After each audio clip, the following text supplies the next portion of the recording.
सो आज हम डिस्कस करेंगे डीआईसीजीसी के बारे में कि डीआईसीजीसी क्या है, क्यों बनाया गया, इसका हेडक्वार्टर कहाँ है, इसका फुल फॉर्म क्या है, इसको बनाने में इनिशियल कैपिटल कितना लगा था, इसके प्रेजेंटली चेयरमैन कौन है, ये इसके अंदर कौन कौन सा बैंक कवर होते हैं और क्या कवर नहीं होता है, इन चीज़ों के बारे में और इतनी चीज़ें जाननी होती हैं डीआईसीजीसी के बारे में।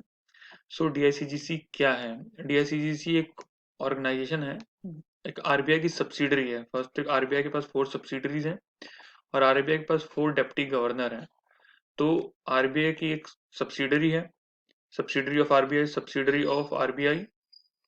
और इसका मेन काम है आप जो हम लोग डिपॉजिट करते हैं पैसे, उसके बेसिस उसके ऊपर इंश्योरेंस करना और ये इंश्योर करना कि जब इन केस या बैंक फ्रॉड होता है या बैंक दिवालिया हो जाता है, तो इन केस जो वहां पे जिन लोगों ने पैसे डाले हैं उनको बहुत ज्यादा नुकसान ना हो, उनको उसका कुछ इंश्योरेंस कवर मिले।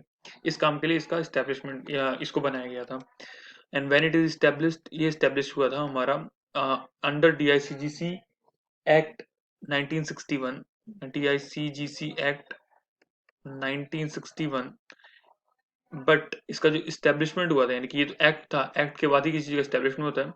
जो इस्टेब्लिशमेंट हुआ था वो हुआ था 15 जुलाई 1978 में। जिसका हेडक्वार्टर है, अगर देखिए आप आरबीआई की सब्सिडरी है तो आरबीआई का हेडक्वार्टर कह रहे हैं, हेडक्वार्टर कहाँ पे है? और मुंबई में है। सेम एज द इसका भी हेडक्वार्टर कहाँ पे होगा? मुंबई में होगा। इसका फुल फॉर्म क्या है एग्जैक्टली, ये सबसे ज्यादा इंपॉर्टेंट है। इसमें पूछेगा कि डी का फुल मतलब बताइए, डीएससीसी में जी का मतलब बताइए। फुल फॉर्म है इसका डिपॉजिट, आई का मतलब है इंश्योरेंस, सी का मतलब है क्रेडिट, जी का मतलब है गारंटी और सी का मतलब है कॉरपोरेशन। इसका पूरा नाम है insurance deposit insurance and credit guarantee corporation. इसको बनाने में जो इनिशियल खर्चा आया था वो था हमारा 50 करोड़ रुपीज। इसके जो चेयरमैन होंगे, देखिए आरबीआई के 4 डिप्टी गवर्नर होते हैं, उसमें से एक डिप्टी गवर्नर जो होते हैं वो इसके चेयरमैन होते हैं। प्रेजेंट टाइम में इसके चेयरमैन है माइकल पात्रा। माइकल पात्रा। इसके अंदर कौन कौन से बैंक करते हैं? All banks. जितनी बैंक आपने सुने होंगे, like PSBs, foreign, private, RRBs,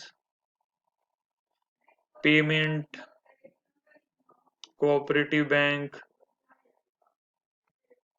etc. और क्या कवर नहीं होते हैं?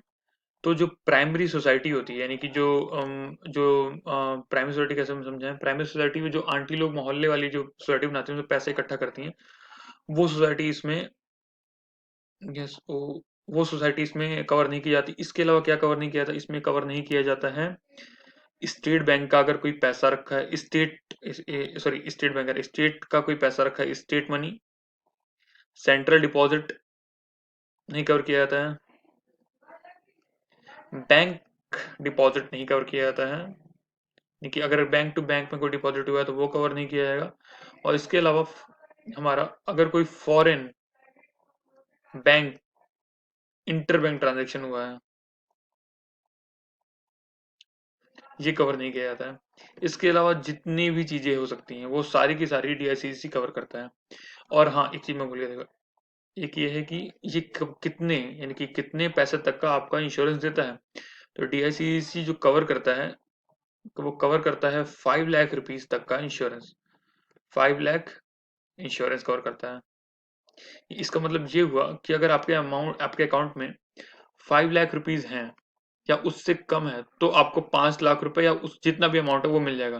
पर अगर आपके अकाउंट में 5 लाख रुपीज या उससे ज्यादा है तो आपको सिर्फ मैक्सिमम जो है मिलेगा, वो आप मैक्सिमम क्या बोल के देखिए, मैक्सिमम है, मैक्सिमम 5 लाख रुपीज तक का ही, मैक्सिमम 5 लाख रुपीज तक ही आपको इंश्योरेंस मिलेगा। यानी कि जो कवर मिलेगा अगर इन केस बैंक फ्रॉड करता है या फिर बैंक बंद हो जाता है या फिर बैंक दिवालिया हो जाता है, तो आपको जो पैसे मिलेंगे वो 5 लाख रुपीज तक के ही मिलेंगे।